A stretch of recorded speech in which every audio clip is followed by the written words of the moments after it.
राज ठाकरेंसह 7 जणांची निर्दोष मुक्तता. कल्याण रेल्वे स्टेशन मारहाण प्रकरण. ठाणे न्यायालयाचा निकाल. कल्याण रेल्वे स्थानकावर 18 वर्षापूर्वी रेल्वे भरती परीक्षेसाठी आलेल्या उमेदवारांना मारहाण केल्याप्रकरणी दाखल असलेल्या गुन्ह्यात मनसे अध्यक्ष राज ठाकरे यांच्यासह 7 जणांची ठाणे न्यायालयाने गुरुवारी निर्दोष मुक्तता केली. ठाणे जिल्हा मुख्य न्यायाधीश A.V. कुलकर्णी यांनी हा निकाल दिला. यामुळे राज ठाकरे यांच्यासह 7 जणांना दिलासा मिळाला आहे.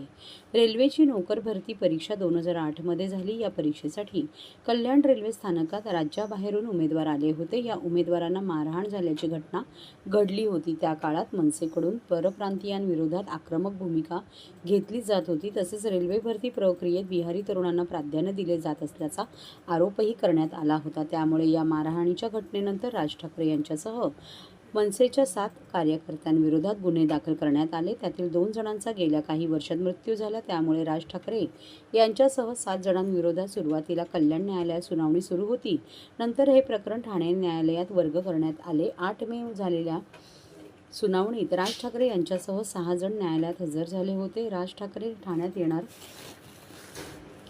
असल्याने न्यायालय परिसरात मनसे कार्यकर्त्यांची मोठी गर्दी झाली होती. सुनावणी दरम्यान राज ठाकरे यांनी त्यांच्यावरील आरोप फेटाळत हे प्रकरण बनावट असल्याचा दावा केला होता. त्यांची बाजू वकील शैलेश सडेकर, शुभम कानडे आणि सयाजी शिंदे यांनी न्यायालयात मांडली होती. तर सरकारी पक्षाकडून वकील प्रमिला चव्हाण यांनी युक्तिवाद केला. गुरुवारी पुन्हा झालेल्या सुनावणीत मुख्य न्यायिक दंडाधिकारी A.V. कुलकर्णी यांनी पुरावे अभावी तसंच बचाव पक्षाचा युक्तिवाद ग्राह्य धरत राज ठाकरे यांच्यासह सर्व आरोपींची निर्दोष मुक्तता केली. ठाणे न्यायालयाने राज ठाकरे यांच्यासह 7 जणांची निर्दोष मुक्तता केली. त्यानंतर मनसे कार्यकर्त्यांनी न्यायालयात पेढे वाटून आनंदोत्सव साजरा करण्यात आला. आज आम्ही कोर्टाच्या चक्रा मारतो राजसाहेबांच्या माध्यमातून, राजसाहेबांच्या आंदोलनाच्या पार्श्वभूमीवरती आज आम्हाला सर्व न्याय मिळाला आहे. राजसाहेबांना आम्हाला सगळ्यांना न्याय मिळाला आणि खऱ्या अर्थाने मराठी लोकांना, मराठी विद्यार्थ्यांना, मराठी लोकांना खरा न्याय मिळाला आहे. ही आज मराठी लोकांची जीत. तुमच्यावर काय आरोप करण्यात आलेला होता? परप्रांतीयांना परीक्षेला बसून दिलं नव्हतं आणि त्याचा तो ठपका आमच्यावरती ठेवण्यात आलेला होता. त्या आंदोलनामध्ये आम्ही सगळे सहभाग होतो.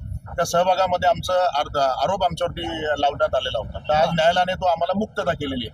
20 वर्षानंतर. निकाल हो, 20 वर्षानंतर हा निकाल चालू होता.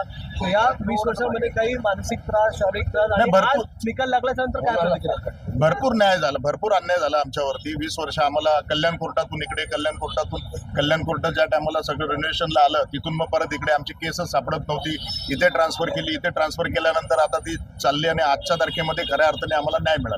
एक सीडी देखील सादर करण्यामध्ये आले होते. त्या सीडी संदर्भात काय नेमकं? सीडी मध्ये साहेबांनी जजमेंट असं दिलं की सीडी मध्ये कुठल्याही प्रकारचं चिथावणी भाषण असं झालेलं नाहीये आणि सरकार पक्षाला ते सिद्ध करता आलं नाही. त्याच्यामुळे आज आम्हाला सोडण्यात आलं.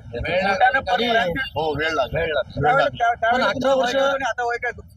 आता मी 45 वर्ष, त्यावेळेस 20 वर्ष होतो. आमचं वय त्याला मला 19, पण 18 वर्ष झाले या केसला. तरी पण आम्ही अजून तेवढेच पक्षाचे कट्टर आहोत आणि राहणार आणि कार्य करत राहणार.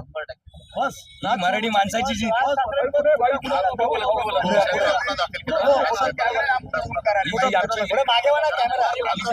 परप्रांतातून लोक इकडे येऊन आमच्या भूमिपुत्रांच्या जर कधी नोकऱ्या हिरावत असेल तर हा खोटाच गुन्हा आहे. आम्ही प्रत्येक वेळेस साहेबांच्या बोलण्यावरती आंदोलन करत राहणार.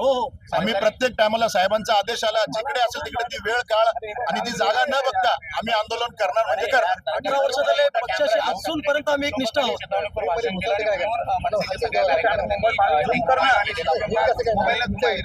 कॅमेरा मुंबईला घेऊन जा. नाही, आरोप नाही. जय महाराष्ट्र.